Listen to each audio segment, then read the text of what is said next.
In my previous episode, I took a look at the evolution system, how it came about, and the games that utilized it. This time, what I would like to do is talk about the system primarily, what kind of games have it, and the kind of effect it had on the games and their design as a whole, and maybe some things to look out for when wanting to use this system in your own designs. Yu-Gi-Oh popularized this with its normal summon mechanic, but I like to call it single action economy. This is the system in which a game restricts you to being able to perform or use a single type of effect, card, or mechanic in a turn. Generally, the type of action would be something important to the game itself. Think monsters in Yu-Gi-Oh, ninjas in Naruto, or powerful actions in Flesh and Blood.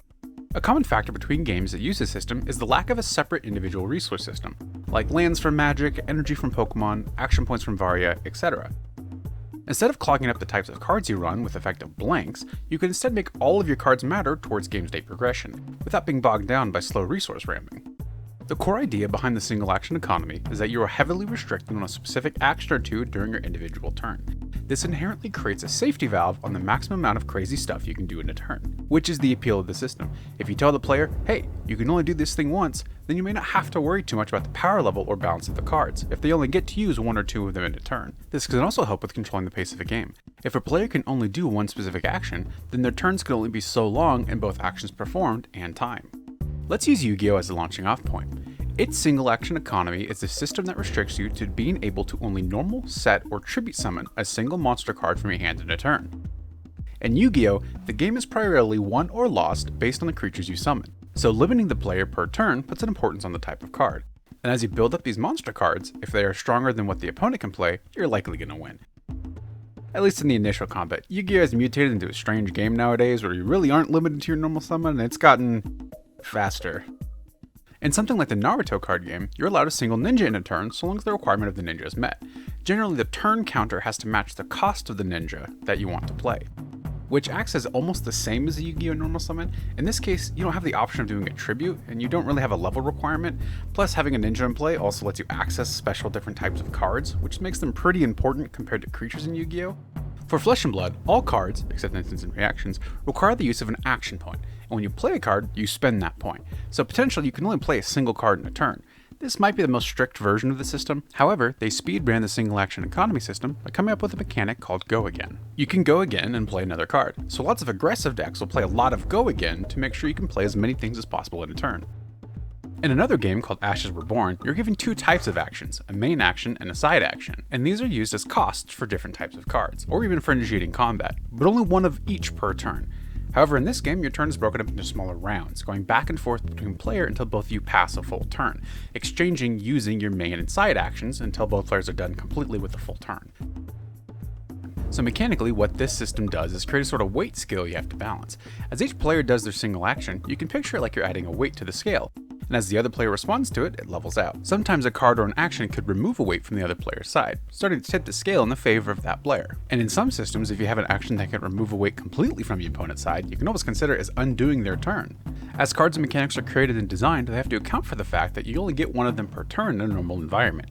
Can't make them always remove a weight from the scale, but you also can't make them unable to be removed from that scale. And we get into cards putting other cards in play for free, effectively cheating around that main system and adding extra weight in each turn, we start to look more like Yu-Gi-Oh! But destruction and removal isn't always something you need to worry about. In some cases, when you have a creature battler like Yu-Gi-Oh!, you actually have to worry about the numbers on the cards themselves. For example, in early Yu-Gi-Oh!, the bigger the number, the better the card. And the easier you could get to that bigger number, even better. Some of the best creatures to use in Yu-Gi-Oh! Back in the day were whatever had the highest attack with an effect that didn't kill you outright in some way. And as each set was printed, they would introduce a higher number and would immediately replace the previous cards in a deck. So an 1800 will outclass a 1700, while then being outclassed by an 1850. And these don't move the scale from before at all until you participate in the combat system of the game. But what they also do is mean your opponent cannot establish anything for as long as your creature could always remove it. Now this is something Flesh and Blood avoided. There are basically no permanents in the game to junk up the board or prevent the other player from committing to some kind of action. Flesh and Blood has a single resource called the action point mentioned before. In Flesh and Blood, you don't play the game like a creature battler.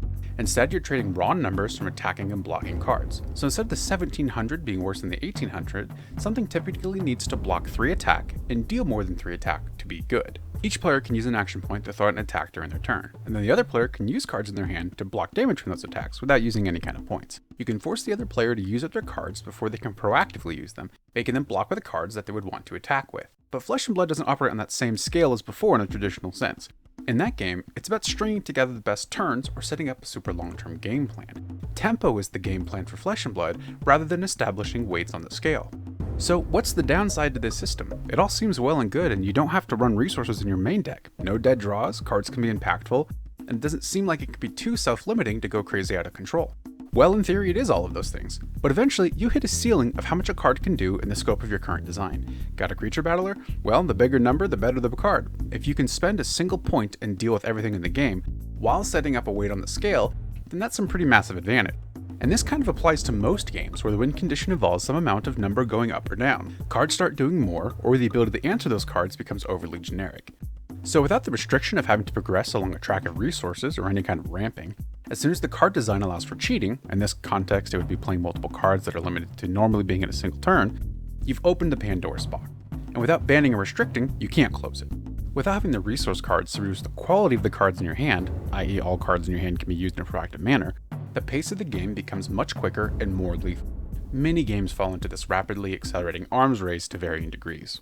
For example, Yugioh, most impacted by this. The game ends in around 3 turns on your average game length, and your normal summon doesn't matter, and you can be killed without even attacking nowadays. Naruto, moderately impacted. You were able to play multiple ninjas in a turn with specific types of ninjutsu to take away tempo from your opponent, but there was also powerful ninjutsu to remove the extra ninjas you would have played as well. Flesh and Blood also is impacted by this. Cards routinely have go again nowadays, or multiple ways to gain go again. Playing one card in a turn is no longer really viable unless it's incredibly impactful to the overall state of the game. Stuff that prevents them from playing cards, or maybe even makes your card stronger for next turn that they have to deal with. So if you want to use these systems, what's the best way to avoid some of these downsides? Well, the best way to avoid these downsides is to create as many levers as possible when designing a card. A lever can be defined as all the points on a card that matter when using it. For example, Yugioh has about 4 levers: the level, effect, attack, and defense. The level defines how you can play it, the attack and defense define its survivability and its lethality, and the effect is the wild card. This is realistically what makes Yu-Gi-Oh cards so varied in their ability to be used. However, with only those 4 levers to modify, you'll pretty quickly run into issues with making cards both unique and not always strictly better than another. The effect pulls a lot of the weight in the Yu-Gi-Oh card design, and without it, the game would likely have been long solved or way dead by now, ignoring the anime of course. If Yu-Gi-Oh only had 3 levers, the level, attack, and defense, you would quickly run out of the possible playable combinations of cards for each level. Having more of these levers allows you to scale up the power creep slowly rather than doing it in huge chunks. To sum up the single action economy, here's the pros. It allows you to avoid strict resource systems, or any resource system at all. Not limiting players to a resource curve means you can get straight into the action. You can hard limit a player's ability to do too many actions in a turn. You create the artificial ceiling of what a player can do in a turn, so you know what the immediate top end is and how quickly you can get to it. You make the cards in play matter more than what you could be doing. And if you can only put down 1 or 2 things in a turn, then you make it so the players have to make those the most impactful pieces. And the cons. You're immediately in the action. This might seem like a pro, but without some kind of escalation via a resource system, games may end quickly. The good cards are very clearly the best cards. When you only have the ability to play one thing, the card with the most maxed out levers is likely what you're going to want to be doing. Power creep. Now, most games will have this, but the single action economy system is heavily impacted by it more so than most. If you don't have enough levers, once you max them out, very quickly the best cards will be found out and everything else will be left behind. The single action economy is a versatile system. It can allow for design spaces and play patterns not possible in a system with a hard resource. More games nowadays seem to be messing around in this space, but be careful, it's very easy to get lost in the Yu-Gi-Oh sauce. Until next time, see you!